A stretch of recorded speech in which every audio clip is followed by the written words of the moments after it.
This is Jonah Dempsey, your host of the Human Design Deconditioning Guide in lovely Santa Fe. It is April 1st and it's a nice sunny day after snowing last night, which go figure. So today I'm going to be talking about the authorities. What does authority mean in human design, and what are the possible authorities?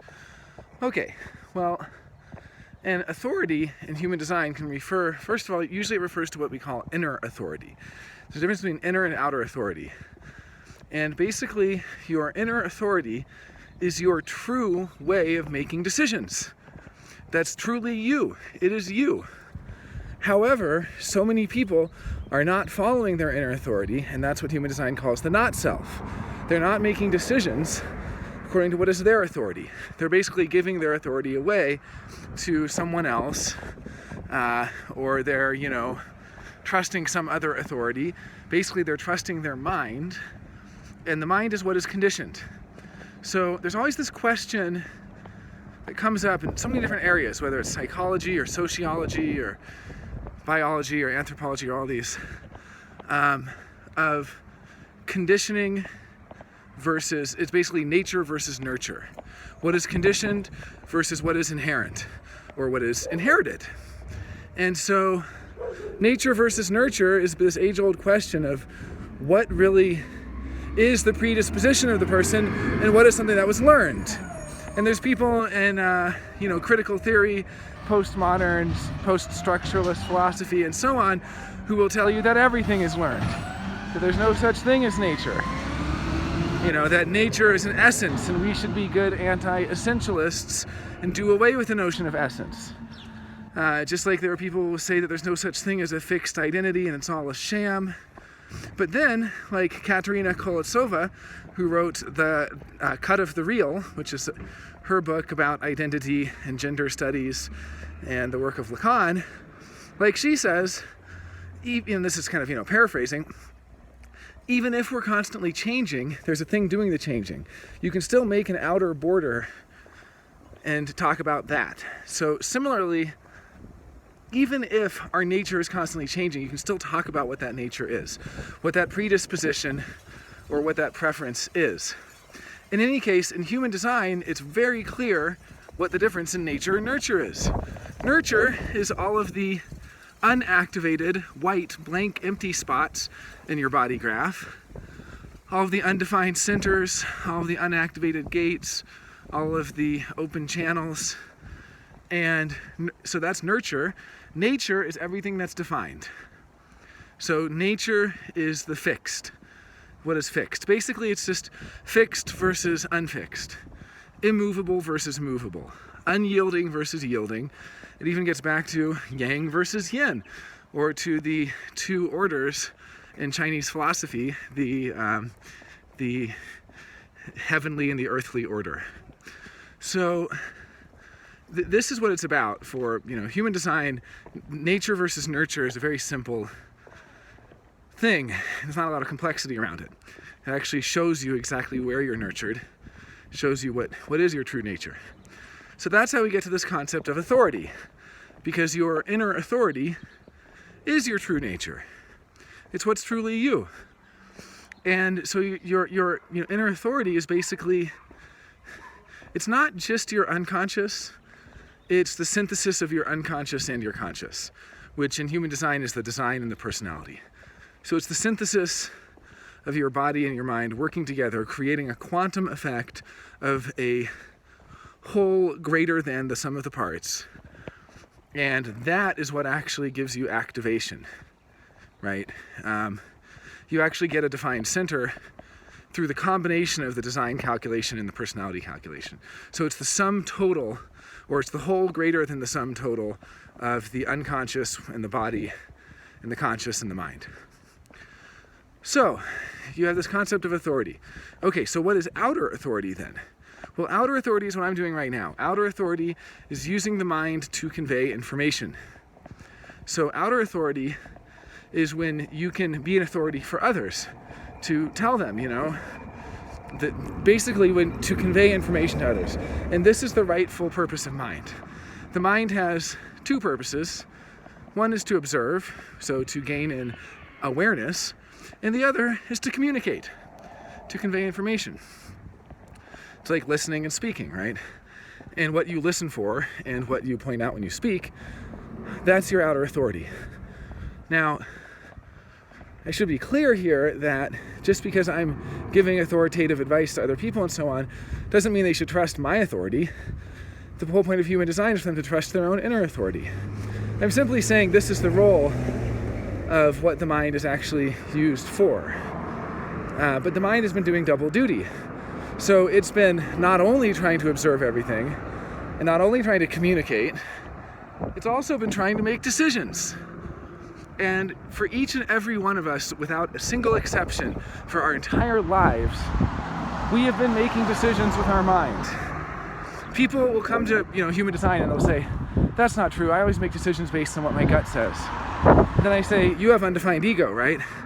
Because they're trying to prove to me that they don't make decisions with their mind. And the undefined ego is constantly, in its not self, trying to prove itself to others, trying to prove its self-worth, trying to prove its value, trying to prove them wrong. So every time someone says, that's not true, I'll show you how much I make decisions not with my mind, Now, it is the case that there are things like, hypnotherapy and muscle testing and Jungian psychoanalysis, or depth psychology, which involves active imagination, and dream journaling and entering into engagement with the unconscious. And there are these techniques, or Lacanian or kind of neo-Freudian psychoanalysis that involves keeping the bar of repression moving like a revolving door, bringing up new contents into the psyche. But so many of these, I'm not knocking them. I mean, I'm a Jungian through and through, and I also love Lacan, and I don't even criticize Freud on the grounds a lot of people criticize him on. I'm actually very partial to Freud. I like all of these different systems. I like hypnotherapy. I think Milton Erickson is really cool. Some of his techniques are really interesting. So I'm not knocking any of these systems, but so many of them, sadly, even Jungian psychology has such a focus on the mind that it doesn't actually serve to usurp the mind's power in terms of making decisions. The mind is still in control. I mean, Jung's model is still something like there's a 3-part engagement with the unconscious. First, you understand what it's trying to tell you intellectually. So you just understand it with your mind. That's the first thing you try to do. So to do that, you have to amplify the message from the unconscious using mythology, using active imagination, all this stuff. So you get an intellectual understanding. But then you've not yet put it into practice with your life. So that then you move from this kind of albedo phase. You start with the negredo of chaos. You move into the albedo phase, which is this whitening of intellectual understanding. Then you move to the rubedo, which is the reddening in alchemical terminology, which Jung was a big fan of. And in that phase, you connect it to lived life, and it's more embodied. So, sounds pretty good, right? Except that the mind is still the thing doing all this stuff. And then, that's not even enough. For Jung, you ultimately get an ethical injunction. And the ethical injunction is that you must act in a certain way. Now, there is some similarity there to human design, in that human design gives you an ethical injunction too. Well, I don't know if it's ethical, but it gives you an injunction. It says, you must follow your inner authority. So, in that sense, there's some compatibility with Jung. I mean, there's a way to read Jung that's highly compatible with human design. But so often, the way Jung is understood is not compatible with human design. It's one more narrative of the mind's mastery over the body and the power of the intellect, and so on. And human design is a narrative of surrender. It's a narrative of the mind's surrender to the decision-making power of the body, and that's something that's very, very hard to do. So we have inner authority and outer authority, and your right inner authority is your inner authority is rightly what should be making the decisions for your life. But oftentimes it's not, but it's what should be. And your outer authority is what should be communicating to other people and watching and observing, kind of like a passenger in a car. So unfortunately, people get it so mixed up, and their entire lives, they're asked, do you want this job? And then their mind runs through 100 different criteria in a split second, and they have a hierarchy of criteria of most to least important things for them, and they say yes or no depending on whether it validates against that hierarchy of criteria. Or someone says, do you want to be in a relationship with me? And they don't answer yes or no based on their actual authority. They answer it based on something that feels good, but it's like an addiction. The not self is like an addiction. The mind is like an addiction. If you have undefined spleen, you're supposed to not feel that great all the time. But then somebody defines your spleen and they ask, do you want to be in a relationship with me? And you go, yeah, I want to be in a relationship with you, because you're so conditioned by how good it feels to be around that defined spleen. Or you have undefined solar plexus, and the undefined solar plexus doesn't really have a lot of juiciness in its life. And you're around somebody who defines your solar plexus, particularly through an electromagnetic, where both of yours are undefined.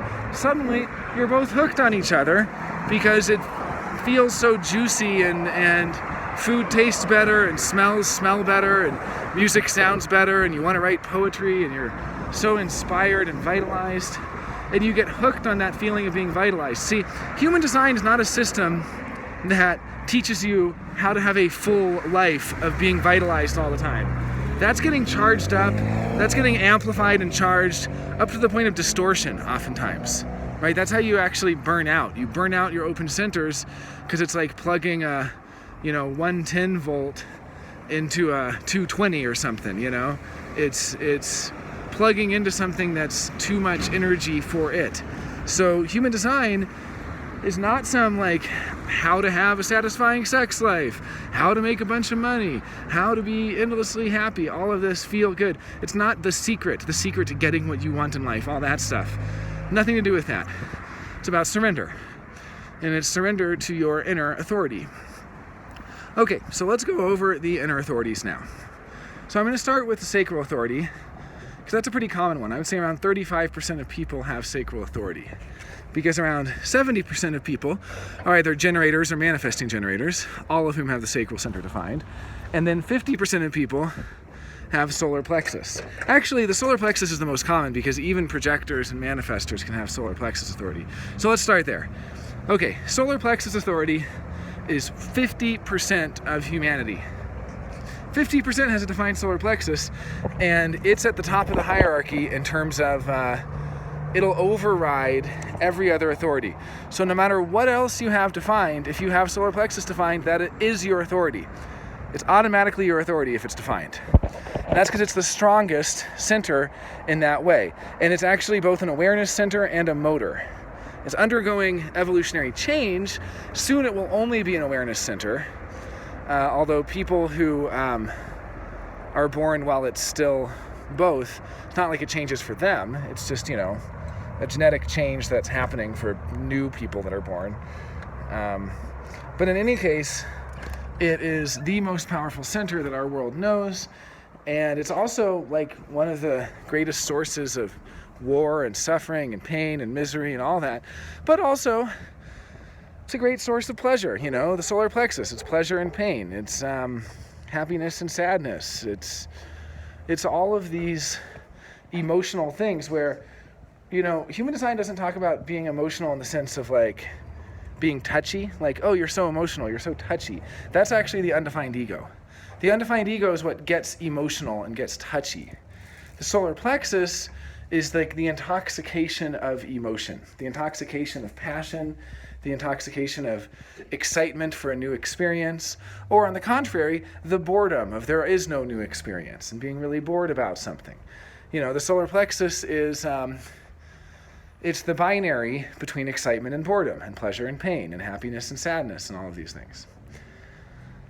So when you have solar plexus authority, your entire life you've been either trying to fight back your emotions, which is when they're moving too slowly, and you hold them in going, oh, I just won't show this to anybody because I don't want to burden them with it. Well, and then ironically, it burdens them with it anyway because it still comes out through your aura and they all pick up on it anyway, and they just feel suffocated from it. Or the opposite, the impulsive acting in the moment, which is the discharge of the emotion. Like, oh, I'm so excited about this opportunity to get the job. Yes, I'll get the job. I'm going to start looking at plane tickets now to move. And there's this huge impulse. And here's the thing. So many of the problems in the world have been caused by people making decisions based on their emotions in the moment. If you have solar plexus defined, you have emotional authority, right? You have solar plexus authority. It does not mean that you're supposed to make decisions in the moment based on how your emotions feel. It means you make decisions after a process of time has passed, which can be anywhere from minutes to hours to days to weeks to months to years, depending on how impactful that thing was for you. If you lose the love of your life in a tragic accident, it might take you years to be able to make a good decision about things when it comes to that person, right? Because that's how long it might take you to emotionally process that event and come to clarity about it and what that person meant to you and so on.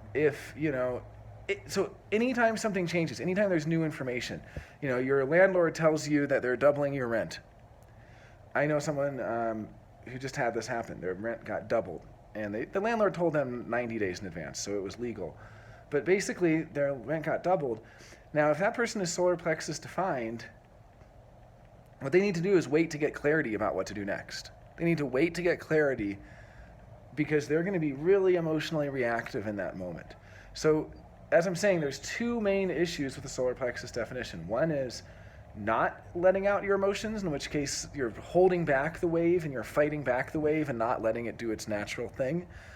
And then the second is forcing the wave or pushing it or making a reactive decision in the moment. And that's how so many terrible, I can't tell you how many bad things happen because of the solar plexus wave in the moment. And even if your solar plexus isn't defined, because 50% of humanity is, you still have to be careful because you can get really hyped up and amped up in the moment through conditioning.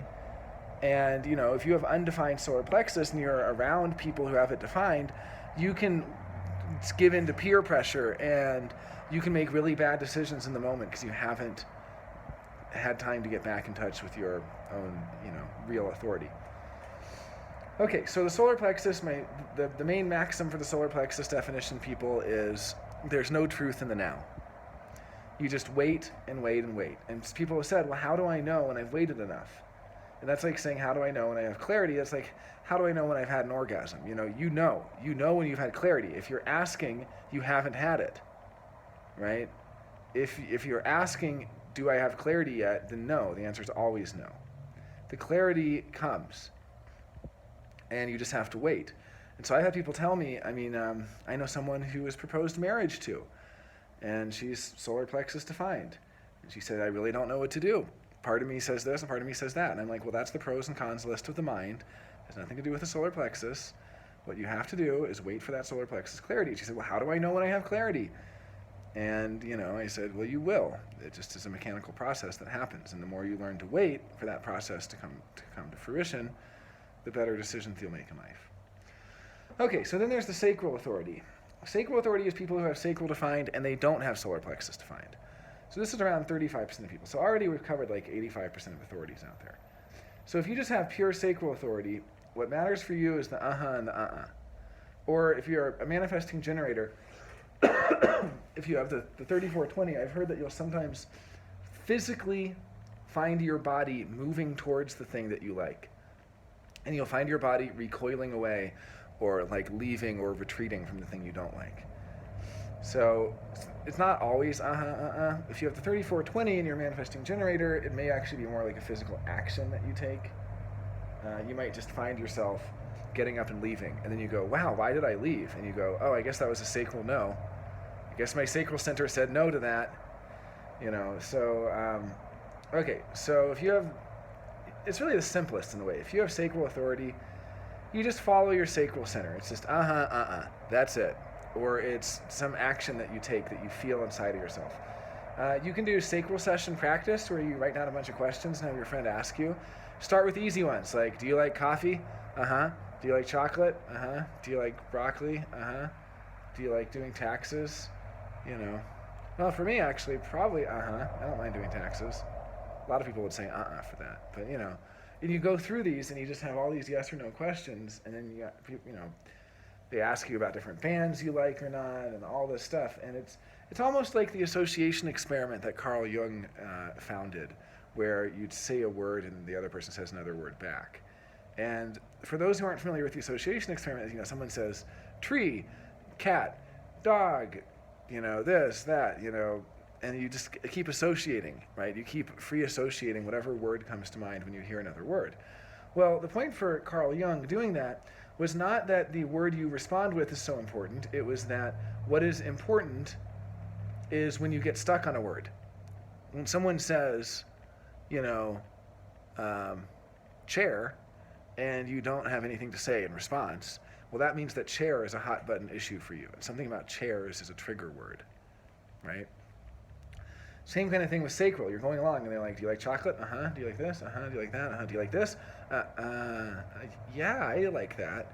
That means no, right? Your sacral got caught up on it. Your sacral, you know, said no.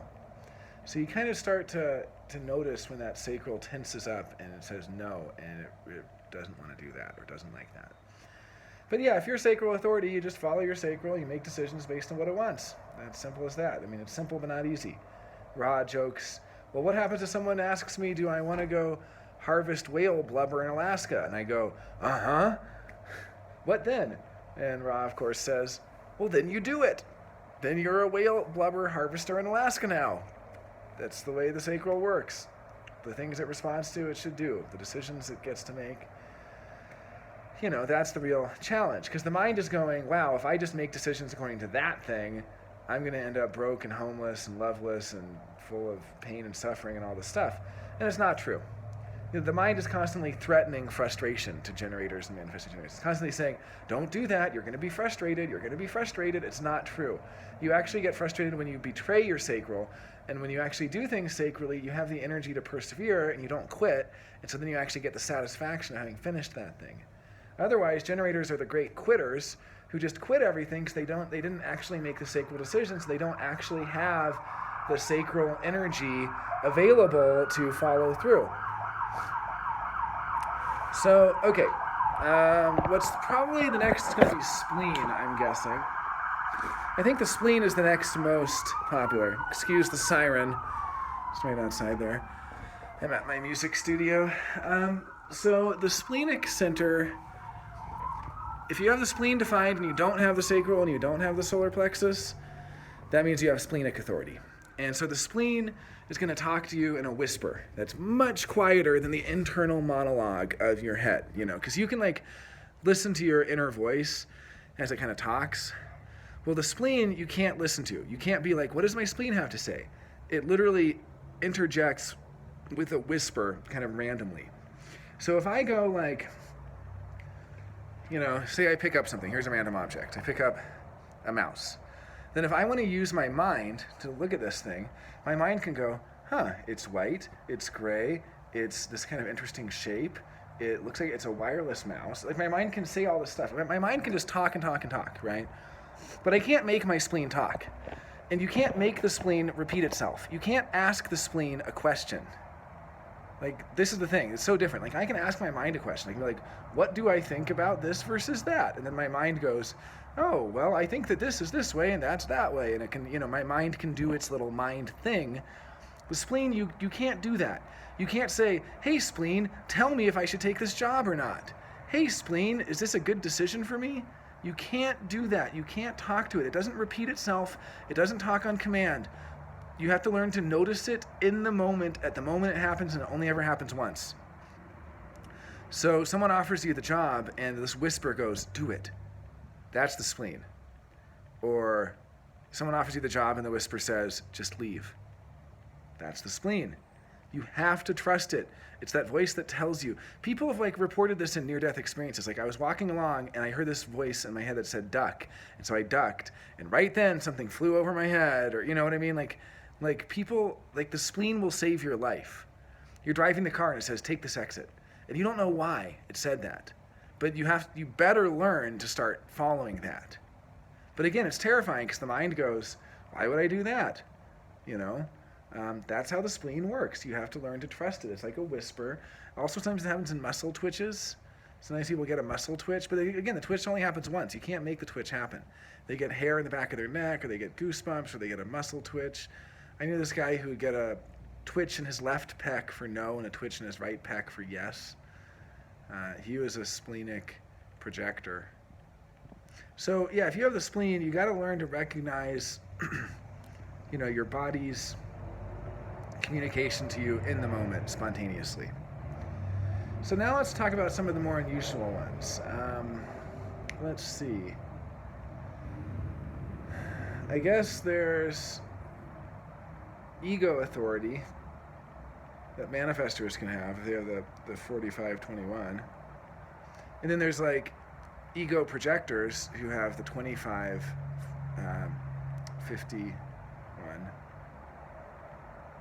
The 25-51 from the G center to the ego. So both of these ego ones, I mean, the projectors it's a little different, but I guess I would still call them ego projectors. If you're an ego manifestor or an ego projector, then it's really about if you have the will to do it or not, if your heart is in it. And even if you have spleen defined and you also have ego defined, it still plays a part. Like Ra-Uru-Hu was an ego manifestor, but he also had splenic defined, so he has like splenic authority, but his manifesting ability was powered by his ego because he didn't have a defined root. So because of that, his only power to be a manifestor was from the ego, so it was very important for him to notice whether he had the willpower to do something or not. So he would put off doing things until he was sure he had that willpower to do them. So if you have ego authority, lots of times they say that you can hear it in the voice. I don't always know that this is true. I mean, I guess if you have the 45-21, it makes sense because it's connected to the throat. I don't necessarily know if this is true if you're an ego projector, where it's connected to the G center. But at least if you're an ego manifestor, I've heard that you can tell in the voice if your willpower is there or not, if you have the willpower to do it. So that's what you want to pay attention to. Now let's look at the self-projected projector. They have the G center defined, but it's activated, it can only really be activated through the throat, I suppose. Because if it's connected to the ego, then they're an ego projector, which is kind of also like a self-projected projector. Some people call ego projectors self-projected projectors too, so it gets a little confusing. The self-projected projector is the only projector that invitation is not super important for, because they're just going to go where they want to. And what's important for them, they're kind of like sounding board projectors. They're similar to mental projectors in a way, although the environment is less important for them. The G-center projector, it's because they have a defined G, it's really that they know their direction in life. And they don't need anyone to tell them this. What they need is to not get caught up in all the other undefined stuff. Because they're automatically going to have undefined ego and undefined solar plexus and undefined spleen and undefined sacral and undefined root. They have all of those undefined automatically if you're a self-projected projector, right? So there's a lot of not self holes you can fall into. So as a self-projected projector, it's about really trusting your G-center sense of direction. And really what you trust is what you say to other people. I have had self-projected projectors tell me everything they need to do in their life, and then like completely omit or somehow not hear everything they just said. So they go, yeah, well, I think I'm going to break up with my girlfriend. It's just not working out. It's been on and off, and I got to break up. I can't do it, and I'm not liking my job anymore. I got to quit my job, and I've realized that this weather here isn't suitable for me. I really think I should be in that other place with better weather, and I've been experimenting with this diet, and this diet seems to work for me, and that one doesn't. And then like 5 minutes later, they're like, so what should I do about my relationship? So what should I do about my job? So where should I live? And they're like asking all these questions, or they're having so many problems because they're undefined spleen, they're holding on to the relationship and the job. The undefined solar plexus, they're afraid to hurt anybody, so they're walking on eggshells. They don't want to rock the boat. They're undefined sacral, they're overdoing everything and pushing themselves way too far. Each of these centers is like totally screwing them up, and they know exactly what they're supposed to do because they tell you exactly what is true for them, and they somehow didn't hear a single word out of their mouth. That's the G authority. So if you have G-center authority, self-projected projectors, listen to what you tell people. It's probably true. Okay, then we have mental projectors. Mental projectors don't have the G center defined, but they're still a projector. So they have like head and ajna, or ajna and throat, or head and ajna and throat, and everything else is undefined. So for them, it's really important what environment they're in, because they have that undefined G center, so the undefined G is a big role for them. So it's important that they talk things through. It's kind of like sounding board too. They need to talk things through in the right environment. So if they're trying to make a decision about whether to get the right job or not, and they're in the wrong environment, they're going to make the wrong decision. And it's good for them to have like 2 or 3 different times of talking it through with 2 or 3 different people who are the right people in the right environment. This is that whole undefined G center thing where if you have undefined G center, people and place are super important for you, more important than for everybody else, even though they're important for everyone. And you know, if you're in the right place, you'll meet the right people, and if you meet the right people, they'll take you to the right place. And if you're in the wrong place, you meet the wrong people who take you to more of the wrong places, or you meet more of the wrong people. And this is the life of the mental projector. It's literally like if you're a mental projector, you just have to start noticing. First of all, you decondition from trying to find these things, because the undefined G center is always trying to find. You're not supposed to find anything. You're not supposed to go out there and find the right place. You're not supposed to go out there and find the right people. They come to you, and you're going to have 20 different people come to you, and 2 of them are going to be correct for you, and 18 are not, and you have to learn to reject those 18 people who aren't correct for you and stick with the 2 people who are, right? And you're going to be taken to all these different places, and you have to learn to discern which is the right place for you. And, you know, if you have undefined solar plexus, which if you're a mental projector, of course you do, then you're going to be super worried about hurting the feelings of somebody. So they take you to a totally terrible place for you, and they want to still be your friend. You have to tell them, no, I'm sorry, I can't be your friend. And that's really hard, because with the undefined solar plexus, you're so worried about hurting their feelings. Or with the undefined spleen, you're going to be clinging and holding on to things that make you feel good. You start dating somebody, you feel really good with them, you have a lot of physical comfort with them, you feel safe and secure and happy with them. You're like, why would I leave this person? Well, because they're taking you to the wrong places. They take you to a sports bar, someone spills a beer all over you, and you know, you get in a car accident on the way home. That's the wrong place. You were in the wrong sequence of events. That's why all that bad stuff happened. You know, but because you can't overcome that undefined spleen of holding on to things that make you feel good, you're going to keep holding on to that person just because they make you feel good, when you really just need to be like, no, this is not the right person for me. Okay, and then, so we covered ego, G center, we covered the mental projector.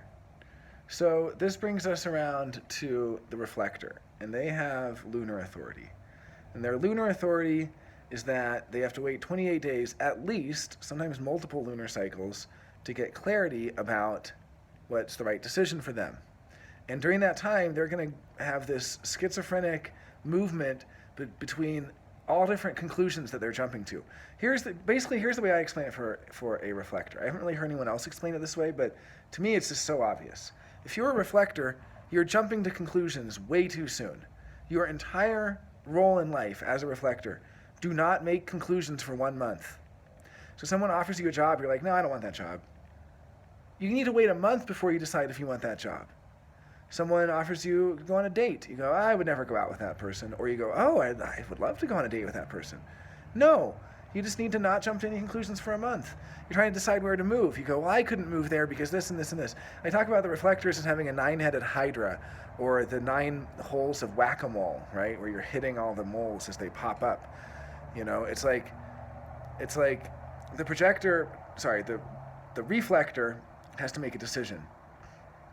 And I guess reflectors are kind of similar to mental projectors in a certain way, but mental projectors don't change as much. Reflectors are so changeable, so very, very changeable. And they don't realize how changeable they are. But here's what it's about. Something happens and you go, that's it. It's the Holy Grail. It solved all my problems.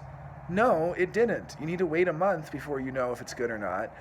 Because, you know, reflectors are living for good news, bad news. And every time they think that they think it's good news, they think they're going to have good news forever. And they're living in constant fear of bad news. And when they get bad news, they think it's bad news forever. And they're living in constant fear that they'll never get good news again. And it's like this good news, bad news cycle for reflectors. And if you slow down, and that's what the 28-day cycle really means, is not living in the conclusion of good news, bad news. You're not living in the moment. You don't have to find spleen. You can't live in the moment. That's the not self for you. You're living in a much larger sample size of time. That's the true self of the reflector. But it's extremely rare. Extremely, extremely rare. Ra jokes that because, reflectors are so rare, they're like 1 in 100, he said that, and also this is in his reflector signature talk, that they're kind of the cosmic police force, that they're the most powerful conditioning agents keeping everybody conditioned, which is funny because they don't have any conditioning centers, but they're the ones keeping everyone in line. They're the ones preventing mutation. They're the ones keeping you from really living out your true inner authority, right? They're kind of policing you to keep you in outer authority or to keep you making mental decisions because they are the agents of the program of mental decision making. And because of that, Ra joked he'd only ever met a single awake reflector. Of all the reflectors he ever met, only one of them was actually living their design. And it took that one, 10 years of deconditioning. So pretty harsh, pretty cruel. But when you know what to look for, you realize that the reflector has such a hard time.